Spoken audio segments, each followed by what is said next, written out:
Bom, o bandolim e o violino têm 4 cordas, sol, ré, lá, mi, e ambos eram grandes instrumentistas da música popular.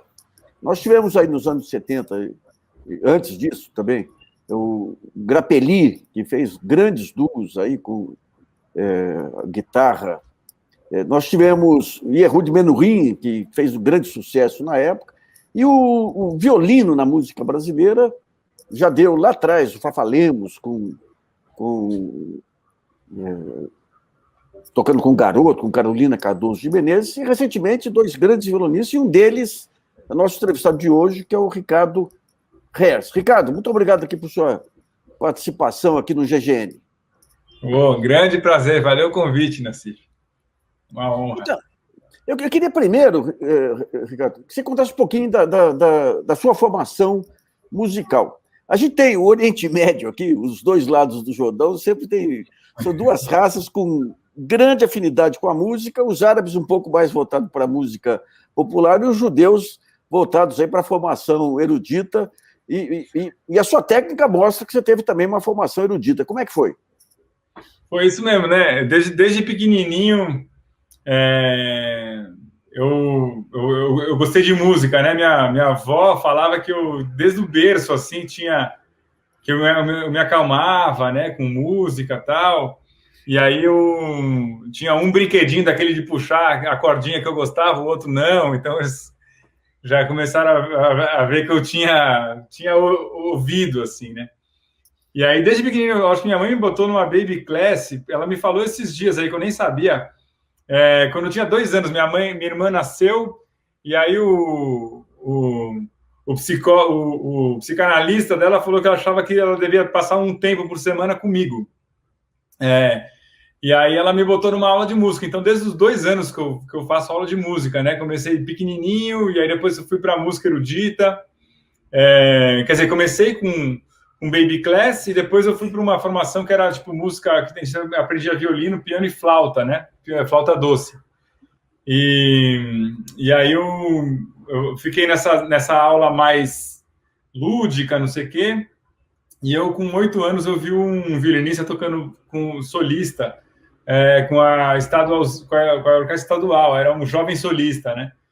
E aí ele era aluno da família Fukuda, da Elisa Fukuda, né, que é uma família de professores de música muito conhecida aqui de São Paulo, na área das cordas, né, da música erudita. E aí eu falei, não, eu não quero brincar mais, eu quero tocar de verdade ali, igual esses caras.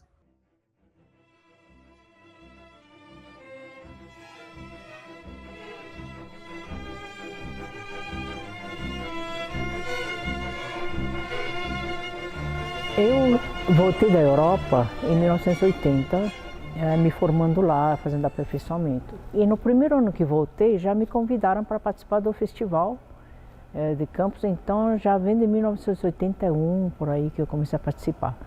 Não assim todos os anos, né, mas esporadicamente, ou em alguns anos seguidos, na época do maestro Eleazar de Carvalho, né, e depois teve outros diretores, né, artísticos. Nós tínhamos, assim, possibilidade de fazer recitais ou até solar com orquestra dentro do evento do festival e dar aulas, né? E na época tinha poucos professores. Eu me lembro que nesse primeiro ano que eu participei, os professores de violino era só o professor Nathan Schwartzman e eu, né? E que ficávamos quase 3 semanas, né? E aí que começou também a minha carreira de professora. Porque na Europa eu não dei aulas, né? Eu comecei a dar aulas voltando para cá, porque meu pai tinha uma escola de violino, então eu comecei a trabalhar em equipe. E foi assim que começou a minha carreira pedagógica também. Então aí eu acabei indo eu sempre fui assim, eu não queria brincar muito, não, eu queria tocar mesmo, assim. Então eu fui para essa família a família Fukuda estudar lá e segui nesses estudos da música erudita até o final da faculdade, né? Na faculdade eu estudei na USP, me formei em violino erudito na USP, né? Aí no final, sob orientação de uma violinista búlgara que veio dar aula aqui na faculdade, na ECA, E nessa época eu já fazia umas aulas de improvisação com o Roberto Sion, que é todo mundo, as pessoas devem conhecer, talvez, Sim, um flautista, arranjador, compositor, saxofonista, incrível, né? E aí, com o Sion, eu comecei a estudar um pouquinho de improvisação, porque eu já tocava um pouquinho. Eu estudei numa escola, no Oswald de Andrade, que é um colegial, que é bem voltado para a música, assim, né? Para as artes em geral. Então, eu comecei a brincar com o pessoal lá na escola, né? Tinha muito músico lá. Então, como eu falei, pô, eu já tocava desde pequeno, e a galera tocando lá, eu sempre gostei de ouvir MPB, minha mãe sempre gostou de ouvir Luiz Gonzaga, Sérgio Reis, eu era famoso Luiz Gonzaga. Adorava Sérgio Reis e Luiz Gonzaga quando eu era pequeno. Bom gosto, né? Adorava música caipira, música nordestina, além da música erudita, né, que eu estudava mais. Ricardo, só para ter uma ideia, o violão, quando a gente pega o violão, você tinha o erudito e o popular, que num certo momento se confundem. No violino, como é que é? Como é que é a formação do violino? Piano, você tem o Manon, você tem todos aqueles manuais. No violino, como é que era a formação e como é que se deu essa... A gente tem também esses livros, assim, referência, né? Dessa escola do violino erudito, assim, que tem muita gente que começa com o método Suzuki, né, para criança, né? Eu comecei com o método Suzuki, depois eu fui estudar com o professor Fukuda, foi para um método que chamava Shinozaki, que é um método japonês também. Mas depois você tem o Kreutzer, Kaiser, você tem uns livros que são tipo...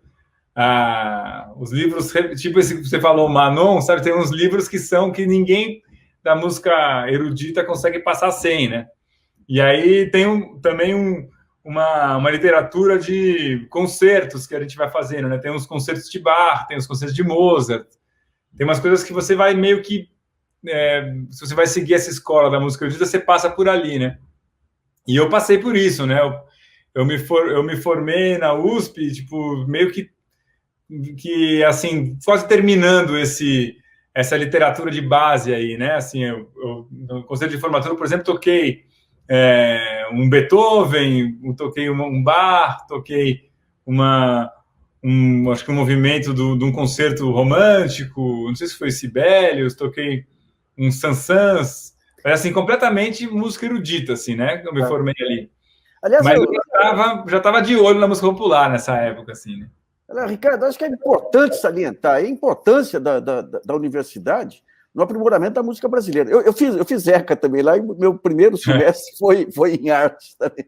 Mas você tem a Universidade Federal do Rio de Janeiro, você tem Ouro Preto, a própria USP, com o maestro Livetone e tudo aí.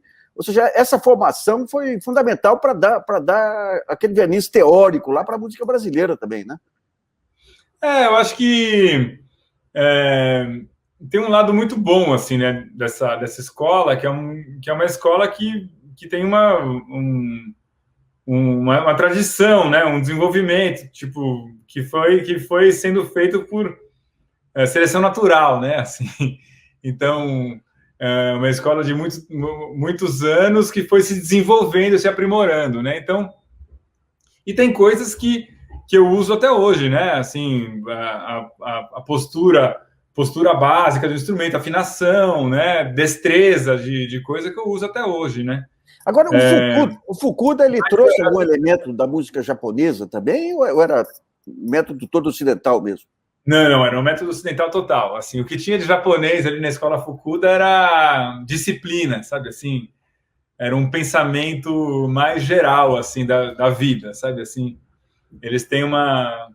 não é à toa que você vê um monte de violinista oriental hoje em dia, né? Eu acho que tem uma coisa do violino erudito, da música erudita em geral, assim, que é uma coisa meio de atleta, de elite, assim, disciplina, sabe? Assim, tem que estudar, né? E agora, entre os violinistas que enveredam pelo popular, quem foram as suas referências aí? Então, desde que eu comecei a me interessar por isso, né?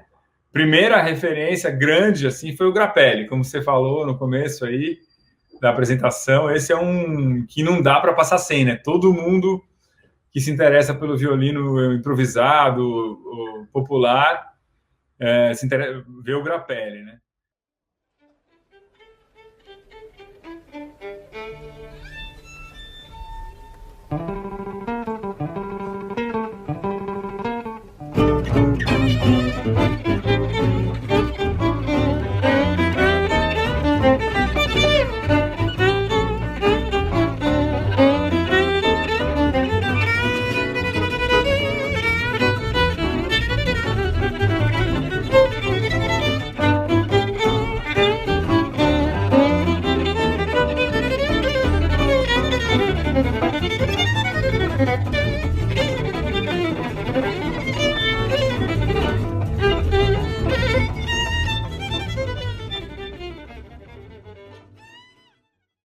Então, eu aqui dentro do Brasil, minhas referências foram o Antônio Nóbrega, que na época que eu comecei a me interessar pela música popular, ele já fazia muito violino, o violino fazia muito parte já da arte dele, né? Ele não é uma pessoa que fez só o violino como carreira, né? Ele não é só um violinista, né? Ele, além do violino, ele também dança, ele canta, ele compõe, né? Ele tem ele é um brincante, né? Assim, completo, assim. Para mim, é a maior referência cultural do Brasil é o Antônio Nóbrega. Né? Ele é uma das grandíssimas mesmo, assim. Incrível, né? O cara... E ele tem esse negócio do brincante, né? Ele até usa esse termo brincante, né? Que é uma coisa bem nordestina, né? Assim, de você dançar, cantar, fazer tudo, né? Assim.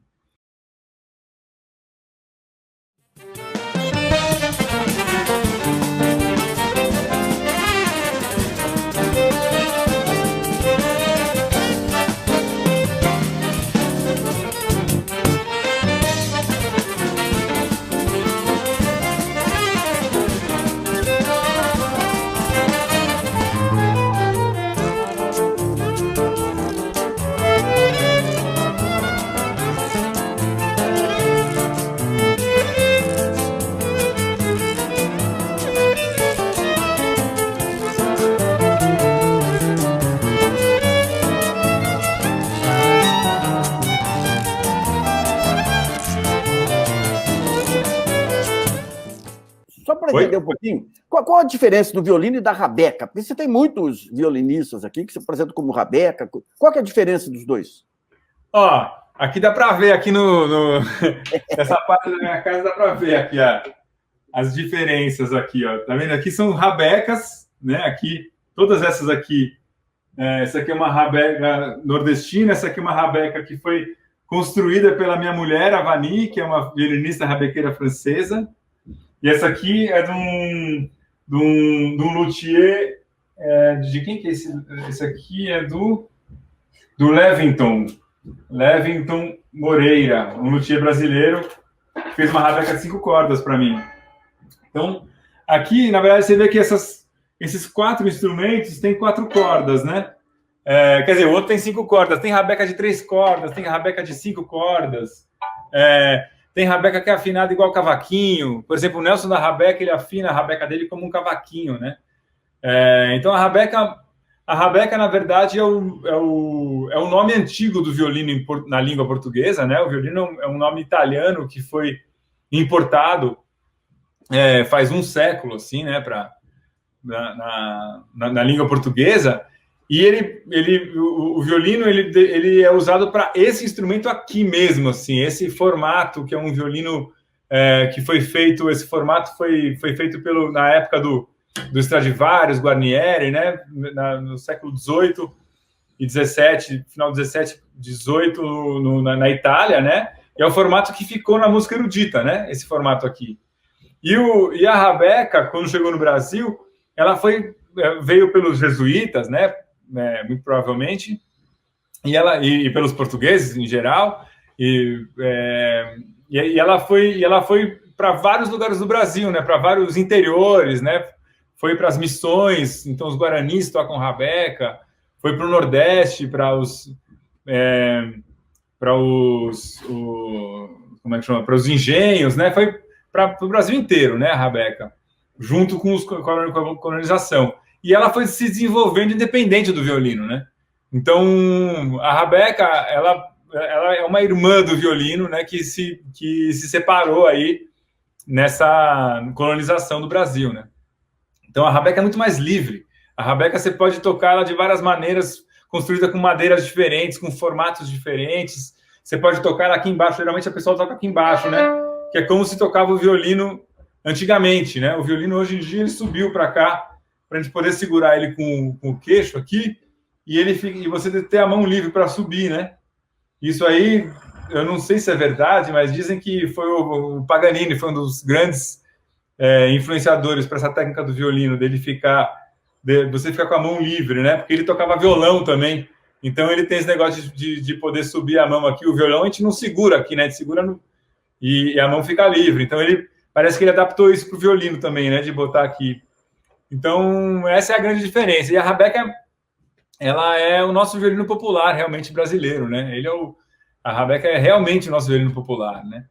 E eu, quando eu toco violino, eu junto coisas da música erudita, né, que eu aprendi até o final da faculdade, e boto elementos da rabeca também, né? Não só da rabeca, mas tipo, da rabeca, da flauta, do bandolim, né? Tipo, essa minha pesquisa, desde que eu resolvi ir mesmo para música brasileira, foi isso, né? De tentar fazer soar nesse instrumento, desse violino, uma voz brasileira mesmo, né? Dentro dele, né?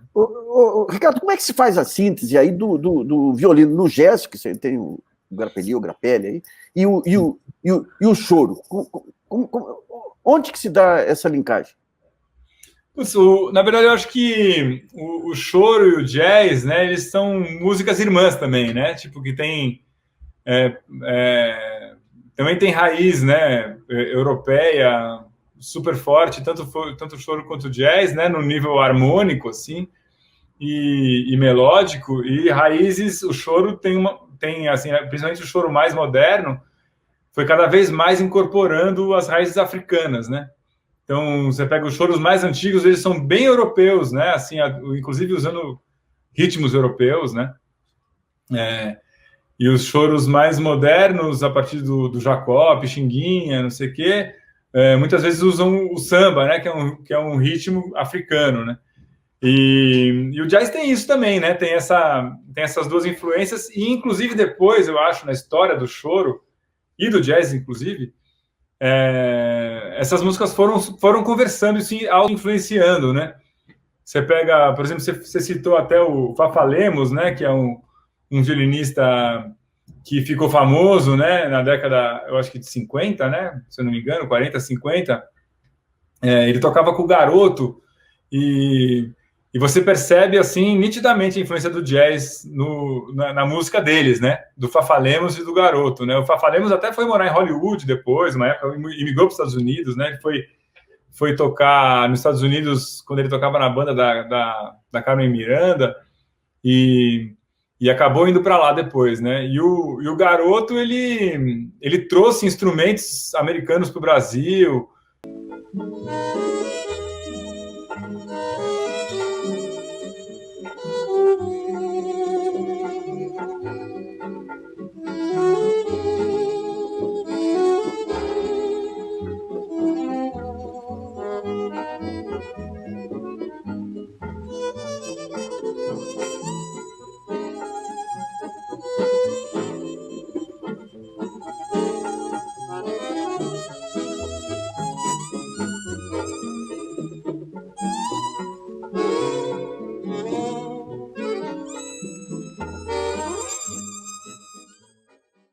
E você vê, assim, a maneira dele de improvisar e de harmonizar as músicas, elas foram totalmente influenciadas pelo jazz que se fazia nos Estados Unidos na época, né? Então, você sabe que o jazz também se influenciou muito pela nossa música, né? Você pega o Real Book, né? Que é um livro de referência do jazz, né? Assim, para estudar jazz, tem várias músicas do Tom Jobim, Luiz Bonfá, assim, que são músicas que fazem parte do cânone do jazz, né? Assim, Aliás, tem o Jorge Mello, que é um grande historiador aí do Garoto. Ele disse que o grande salto do Garoto foi quando ele foi para Paris, num cruzeiro, aí, tocando no cruzeiro, e lá no Hot Club ele ouviu o Grappelli com o Django Reinhardt. O Django, você viu que coisa? É muito louco, né? Como as coisas vão se influenciando, né? Porque o Django e o Grappelli, eles começaram a tocar daquele jeito, imitando uma dupla americana, né? Que agora eu não lembro o nome, mas eles também era violão e violino, né?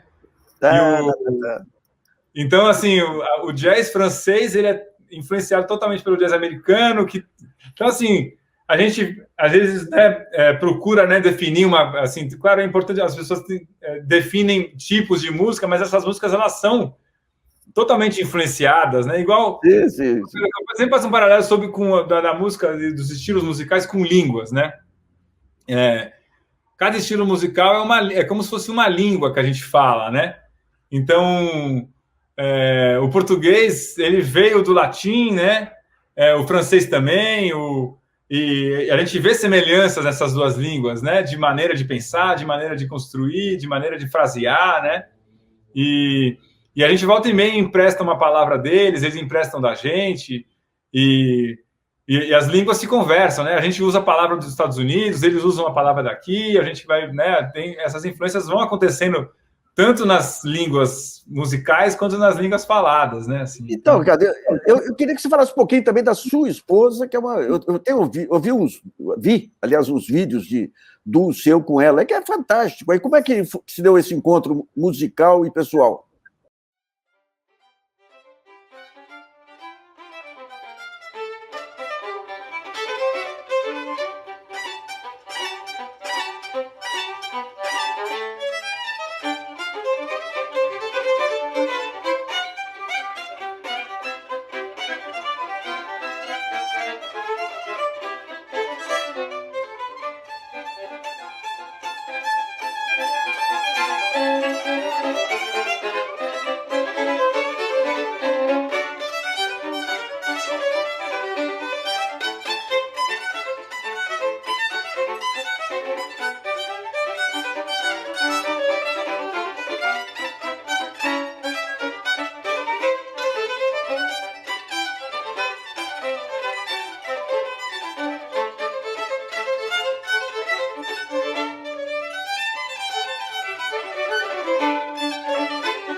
Foi uma loucura, né? Assim, a Vani, ela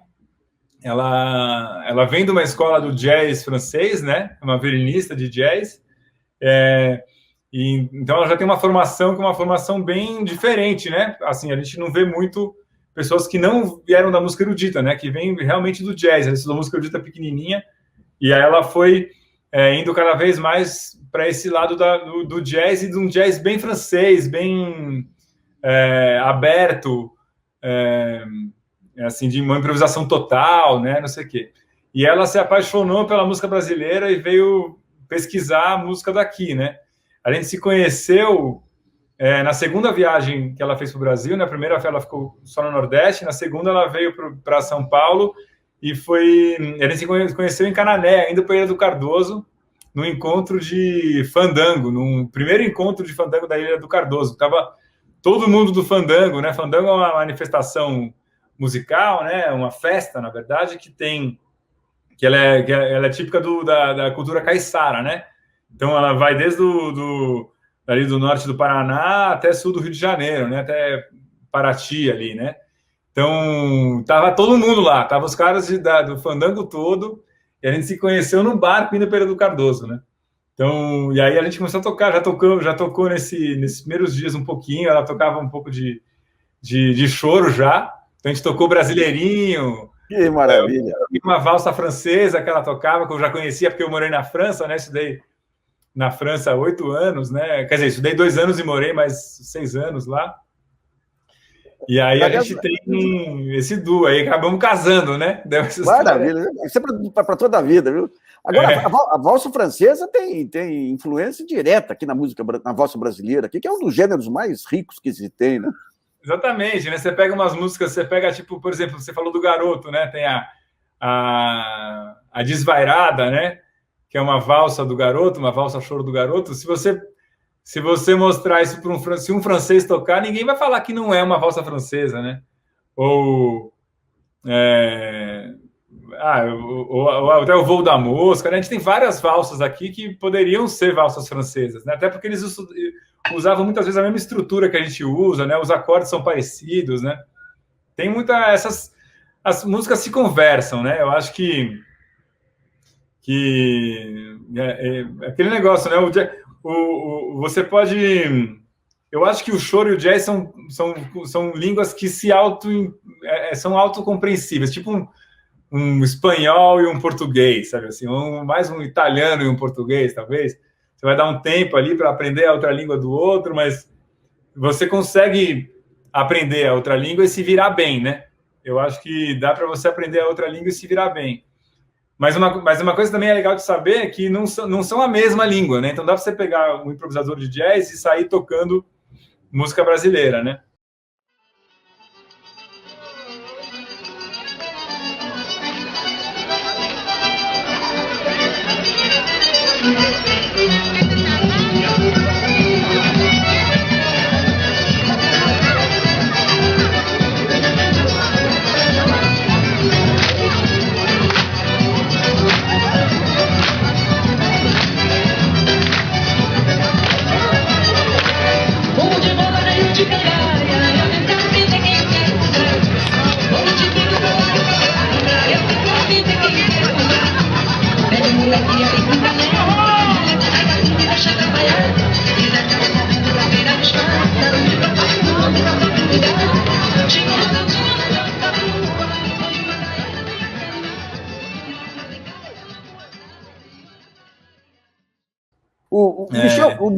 É o contrário, né?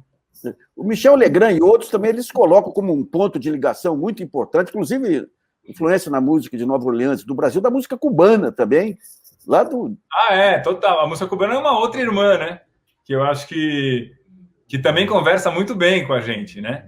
Então... Bom, a gente vai mostrar vários vídeos que você... Mas eu queria... Dá para fazer uma apresentação ao vivo aí com sua esposa? Dá com a Vani? Deixa eu chamar a Vani aqui. Ela tá pronta aqui já também. Vamos tocar, gatinha? Ó, ela tá chegando aqui, se preparando. Deixa eu ver se a gente consegue mudar aqui só o lugar aqui. É o terceiro casamento musical que eu vejo no Brasil-França. O Yamandu, você e o filho do Vicente Barreto também. É verdade, é verdade. Pode crer, o Rafa. O Rafa, Vem. Oi, Vani. tudo bem? Prazer. Vani, Luiz Nassif e todos os ouvintes, Vani, os espectadores. Vou botar aqui um pouco mais alto aqui o coisa. O que a gente toca para você? Vamos tocar... vamos tocar aquele... Qual que você quer tocar, gatinho? Vani? Vai? Quer tocar aquele... vamos tocar um pedacinho do chamamé ou do forró, vamos fazer um baiãozinho meu. Esse aqui? Ok. Inteiro? Faz inteiro, Nassif, ou faz só um pedaço? Alô? Oi, faz inteiro, faz inteiro. Inteiro? Então beleza.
Que maravilha! Que maravilha, que maravilha. Até eu queria perguntar para a Vanilla, essa semana a gente comemorou aqui o Dia Nacional do Choro, que é em homenagem ao Pixinguinha. E falamos muito dos 8 Batutas em Paris. Inclusive, quando começou aqui a Universidade de São Paulo, muitos intelectuais franceses que vieram para cá vieram atraídos pela lembrança que tinham de Pixinguinha lá. Como é que se deu esse seu contato com a música brasileira? Também vieram ecos aí dos 8 Batutas em Paris, não? Então, eu não sou de Paris, eu sou de Grenoble, é uma cidade das montanhas, então eu não tenho todas as referências parisienses, assim. Eu sei que, na verdade, minha primeira ligação com a música brasileira era o que se toca no meio do jazz, como o Ricardo falou. Mas, na verdade, para mim era bem difícil. Eu conheci mesmo através do forró. Então, viajando no Brasil, eu comecei a pesquisar e o choro eu não conhecia. Eu descobri também aqui no Brasil, né? Através do Ricardo, eu estudei. Então, eu não, infelizmente, não posso falar muito bem de como o que está acontecendo lá na França. Não, mas, por exemplo, o forró, você já estava bem famoso lá. Você foi em festival que teve forró, estudou Rabeca, né? Então, sim, o forró na França eu conheci através da música popular francesa, que tem uma onda, mas não todo mundo que participa. Na verdade, é um meio escondido. E quando você entra nesses bailes populares, tem também essa ligação com a música brasileira, porque esses sincopes, esses ritmos, essa luz que traz a música brasileira, traz algo diferente, é bem diferente da música popular francês, combina muito bem. Mas eles têm esse negócio, né? Por exemplo, em Toulouse, né? Você foi em Toulouse que você foi no festival, não foi? Sim, depois é isso. Eu lembro quando eu morei lá, eu morei 8 anos em Paris, né? E eu lembro que tinha uma galera dessa região onde tem música tradicional francesa, que ela falou, dessa música popular francesa. Tem um pessoal que é muito interessado pela música brasileira, né? Um pessoal que toca, e aí mais por essa parte nordestina mesmo, pelo forró. Tem uns caras que chamam Fabulous Troubadour, é isso, né? Uhum. Eles são de Toulouse e eles fazem repente em francês. Olha e eles só. ligam isso, essa coisa do repente, eles ligam com a cultura dos trovadores franceses, né, antigos. Des jeux de mots sans un sucre, c'est la forme sans le fond. Le sommeil est le seul truc qu'il y a chez toi de profond. C'est rigolo, tu marques un point, mais c'est grâce à ta mémoire. Cette vanne, c'est notoire, je l'ai sortie hier matin. Ma mémoire va très loin, écoute ça, je me souviens de quand j'étais il y a longtemps dans le ventre de ma maman. Que maravilha. Tem uma relação dessa coisa da cultura tradicional francesa com o forró, então, que tem a ver mesmo, né? Assim. Olha, até o meu período de ginásio aí, que é bem mais antigo que o de vocês, a cultura francesa era dominante. Era dominante. Em algum momento se perdeu o link aí, mas a cultura francesa... Em Poços tinha os colégios dominicanos de franceses, os maristas franceses, né? A influência francesa era muito forte, sempre foi muito forte aqui, né? Aliás, outro dia eu vi um vídeo numa praça em Paris, vários dançarinos de forró fazendo... Não, o forró lá é bombado o forró lá, né? Tipo, você pega... Eu lembro que, assim, quando eu morei lá, eu morei em 2001. Eu tinha uma banda de forró lá em Paris, né? E eu lembro que a gente tinha que explicar o que era forró, porque ninguém conhecia. Todo mundo conhecia choro, conhecia bossa nova, mas forró as pessoas não conheciam. Hoje em dia, tá na moda o forró lá. Todo mundo, mó galera, tem festival, ali entrou na música brasileira pela bossa nova e pelo forró, né? Foi a dança que me deu muita vontade de conhecer o forró, a dança. Foi a dança mesmo. Então, olha, aliás, nós precisamos marcar, quando parar a pandemia, que eu tenho aqui em casa aqui uma esposa fanática pelo forró, e é uma dança mas muito... É tão bonita quanto a gafieira, né? Muito bonita, né? Os passos, a sofisticação do... Agora, só uma coisa, Ricardo, você foi estudar com quem em Paris? Em Paris, eu fui estudar com um cara chamado Didier Lockwood. Ele faleceu agora faz 2 anos, Mas para mim era tipo o violinista mais incrível de jazz, assim, vivo naquela época para mim. Ele vem de uma escola um pouco do Grappelli também. O Grappelli pegou ele, apadrinhou ele no final da carreira, tal. Mas ele foi para uma onda um pouco mais moderna, um pouco mais jazz rock. Mas ele tinha uma escola, ele tem uma escola que chama Centro de Músicas de Dialocudos. E foi lá que eu fui estudar, nessa escola.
Então, eu tive aula com ele, e não só com ele, foi uma escola muito legal para mim, porque eu estudei na Berklee, né, que é uma escola de jazz nos Estados Unidos. Da Berklee eu fui para lá. E para mim foi muito bom ir para lá, porque era uma escola muito menor que a Berklee, então a gente tinha acesso fácil, tinha a estúdio para ensaiar, a vários violinistas, porque como ele era o nome da escola, então tinha muito violinista que ia dar aula lá também. A cada semana tinha um violinista novo, tinham 6 professores de violino, então foi muito interessante para mim. E nessa época, na França, foi que a época que eu comecei a tocar forró mesmo, mais, né? Isso foi uma coisa muito boa, porque essa banda de forró que eu toquei lá foi o que me sustentou, que pagou meu aluguel durante 8 anos que eu morei na França. Que maravilha! Foi isso que me pagou as contas. Então, agora, muito louco, né, isso.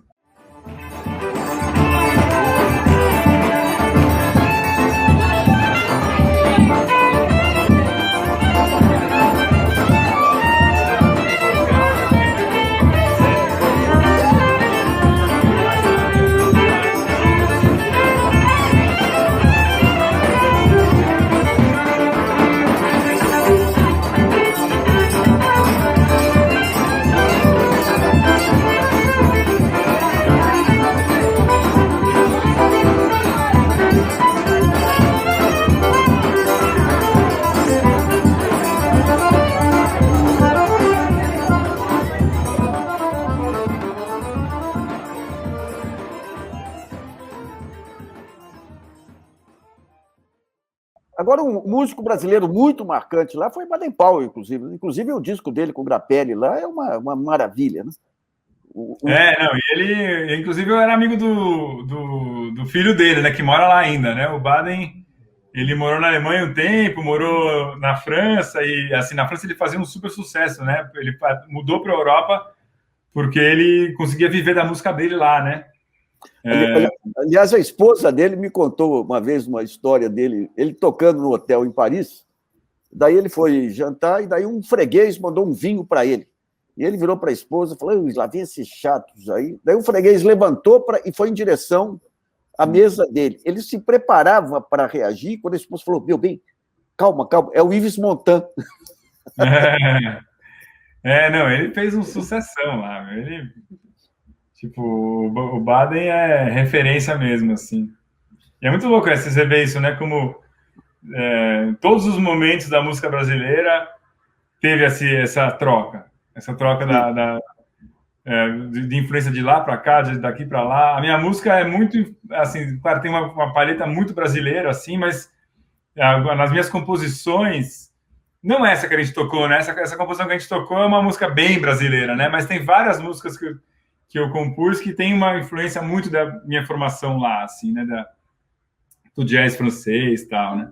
Mostra uma então, Ricardo. Uma coisa mais francesa? Mais francesa? Não, que tem mais do jazz francês. Né?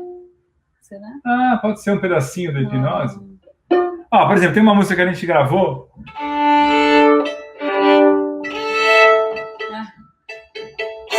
Que a gente pode tocar o comecinho para você, mas aí depois, se quiser passar ele inteiro, a gente tem um vídeo melhor. Vamos fazer isso, então. Vamos tocar o comecinho dela só. Okay. Vamos ver se a gente vai te lembrar aqui.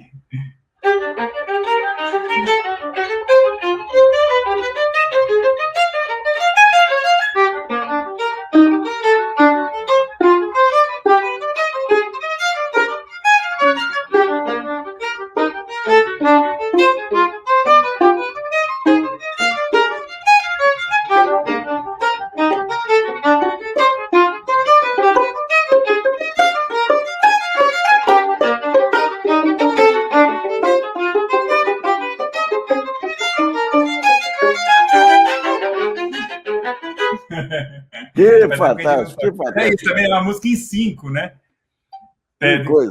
Não é muito brasileira essa, né? Isso foi assim, da cara um pouco das coisas que eu aprendi lá, né? Ricardo, você fez muitos duos aí com grandes artistas. Quais são você diria, os momentos, os shows e tudo aí que você destacaria na sua carreira? De duos?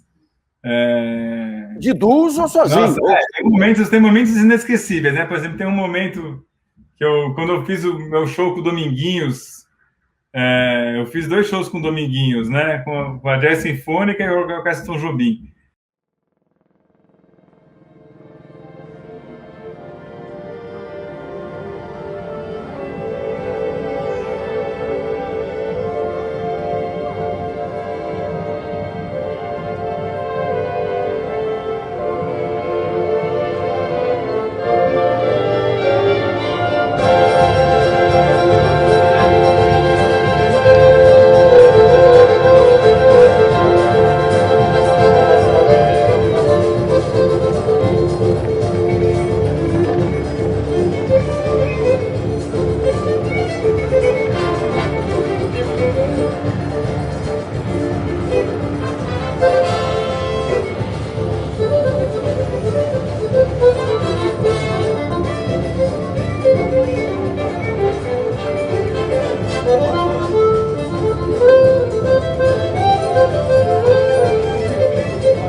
Esses momentos, para mim, foram inesquecíveis. Quando eu toquei pela primeira vez com o Yamandu, né, também foi um momento inesquecível.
Eu agora fiz o meu mais recente trabalho, né, que foi lançado no ano passado, foi com uma orquestra cubana,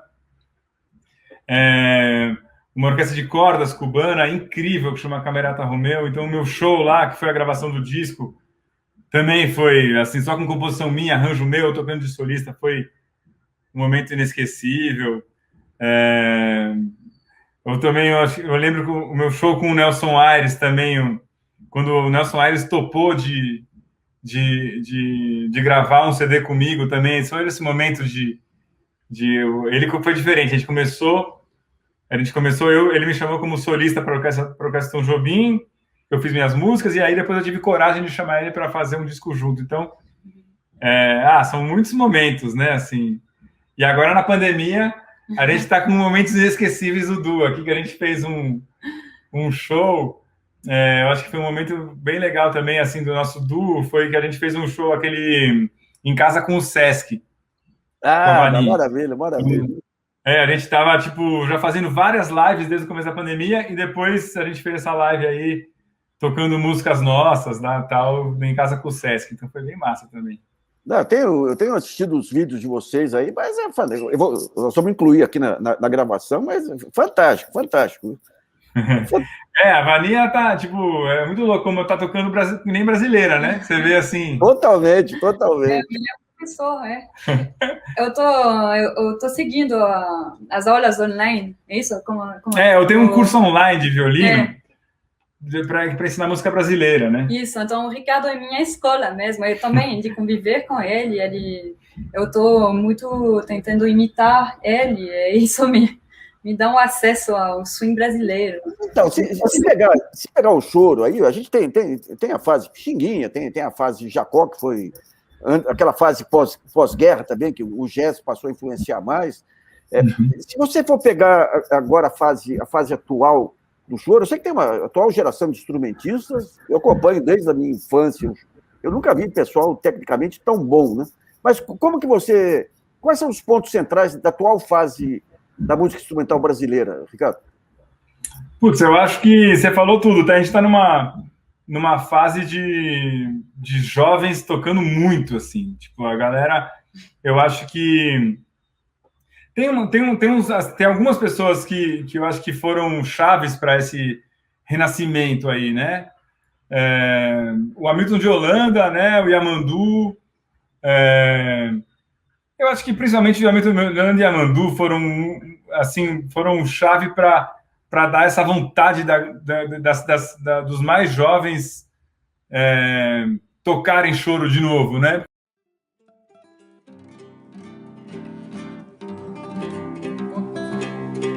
Quer tocar isso aí, o senhor?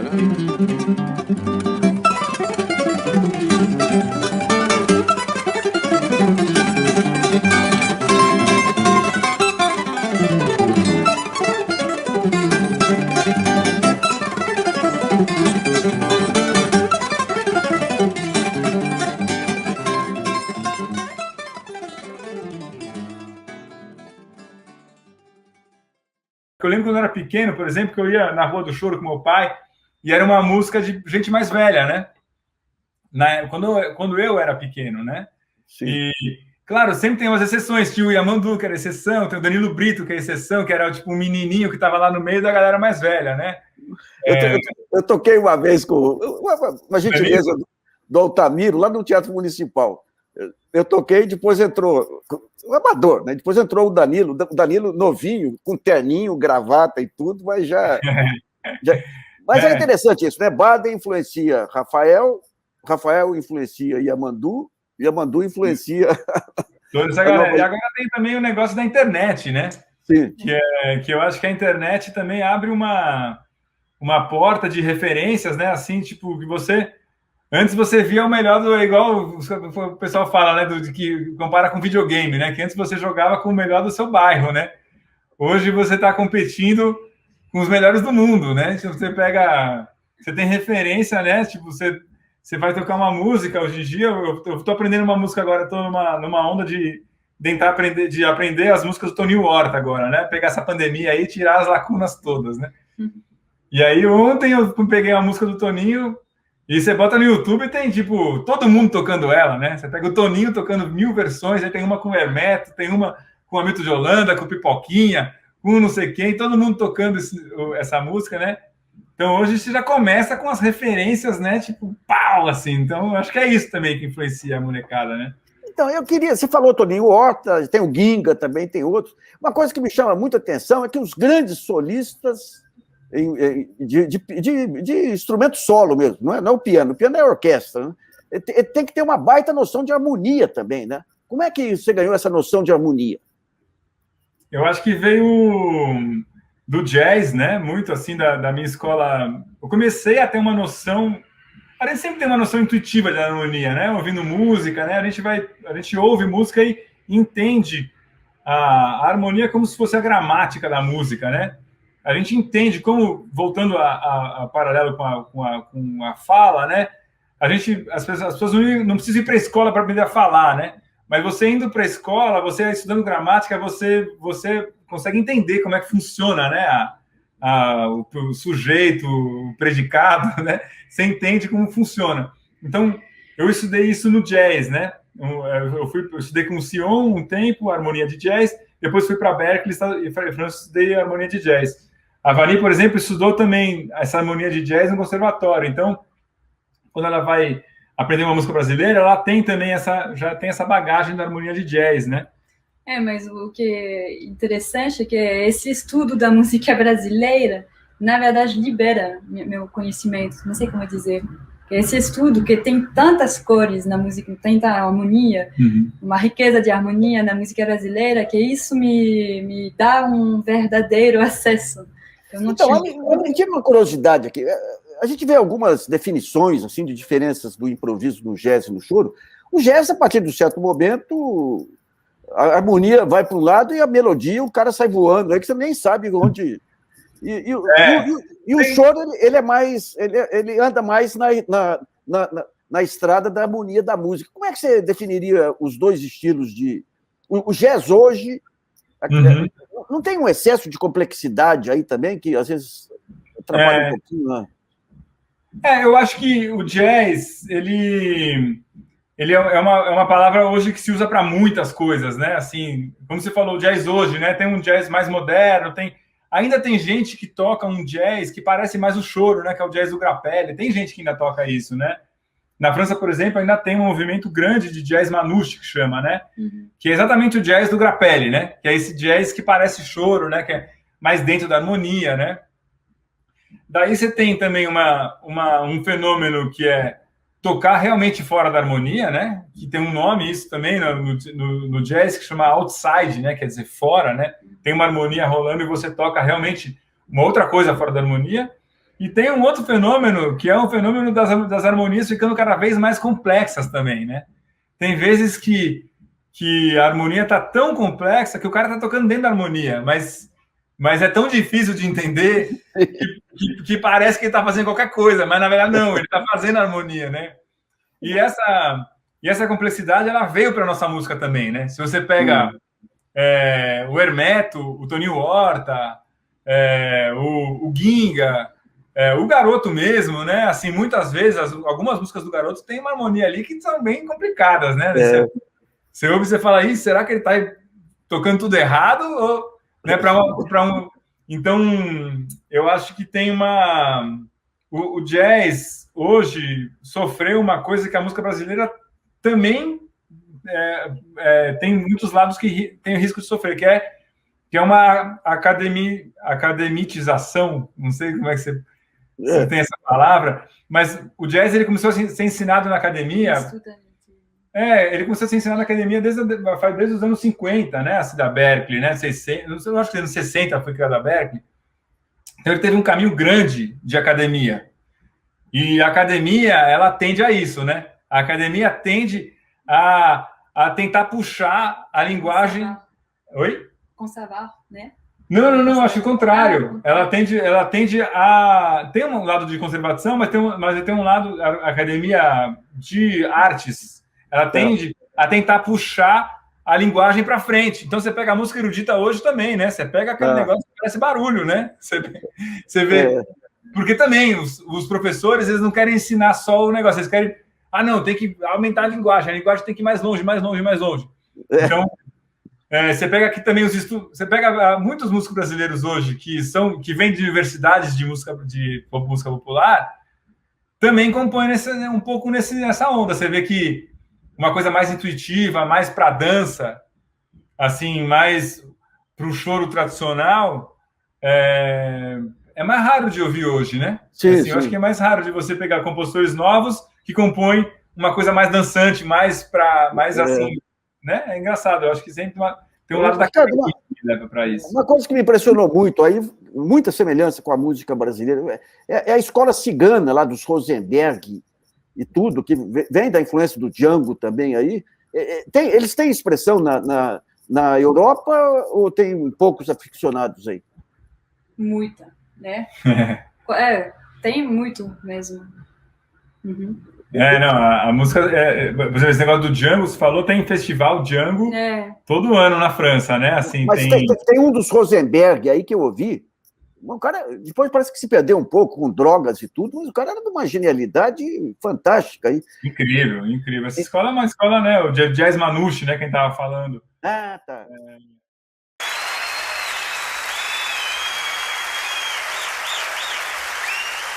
Thank you, Alan. Thank you.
Manouche quer dizer cigano, né? É um termo meio pejorativo, mas para esse jazz não é pejorativo. Não é.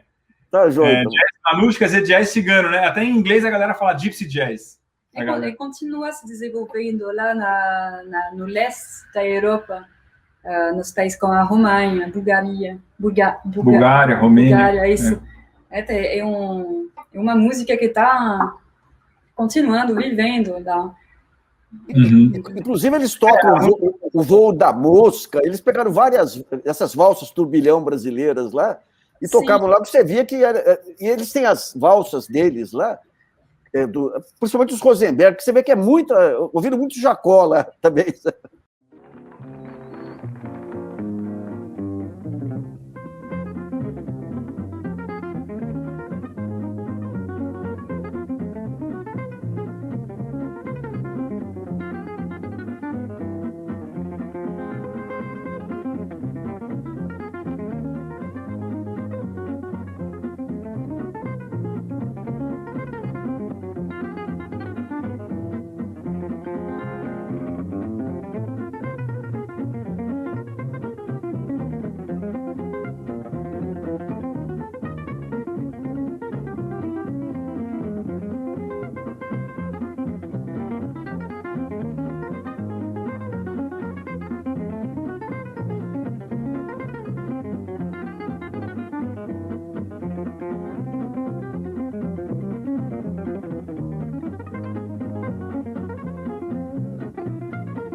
Total, total. Eles têm isso, né? Não é à toa que o choro também é uma... Tem o Clube do Choro de Paris, tem o Clube do Choro de Berlim, tem o Clube do Choro... Você pega que é uma música que influenciou mesmo. Não sei se em Lyon tem o Clube do Choro também, não? Eu não sei, acho que sim, porque tem muitas coisas em Lyon também. É. Mas é verdade que o violino, na verdade, tem o lugar dele na música, no swing manouche, nessa música. É muito... a maioria dos violinistas que querem se abrir às outras músicas, ou elas escolhem um caminho da música irlandesa, ou elas vão tocar swing manouche. O acesso direto no jazz é mais raro de achar outros caminhos. Outros caminhos, né? E a gente agora espera que tenha outro caminho agora, que vai ser a música brasileira, que a galera vai ver. Maravilha. Pessoal, foi ótima aí a entrevista aí, nós estamos chegando ao final. Eu queria só que vocês dessem mais uma última palhinha de despedida aí, mas foi muito bom, maravilha, viu? Pô, massa. O que a gente pode tocar? Vamos tocar uma música inteira ou um pedacinho? O que você acha, mano? Não, toca um pedacinho que eu vou pegar os vídeos de vocês, que estão gravados e tudo, e incluo depois. Quer fazer o finalzinho do... Falando em choro, a gente podia fazer o finalzinho do...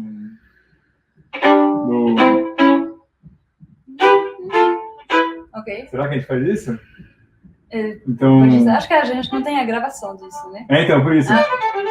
Faz o último A, tá bom? Vou fazer a introdução e a gente faz o último A.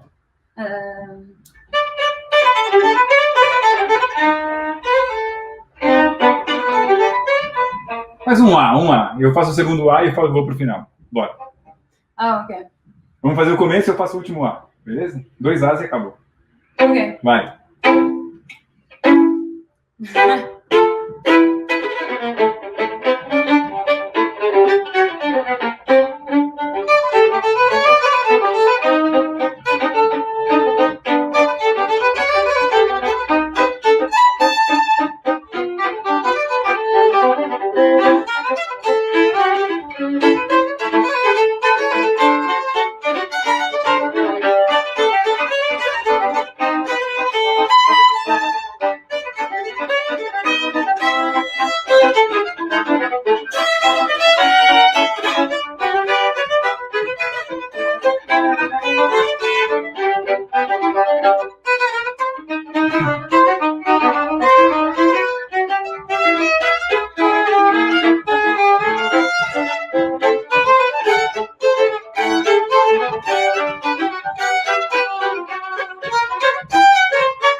Versão A e o B, então. Pronto. Maravilha. Pessoal, obrigado aí, viu? Foi excelente, viu? Valeu, viu? Muito obrigada. Obrigadão, Nassif. Valeu. Parabéns aí pelo portal, que é lindo, né? A gente sempre acompanha.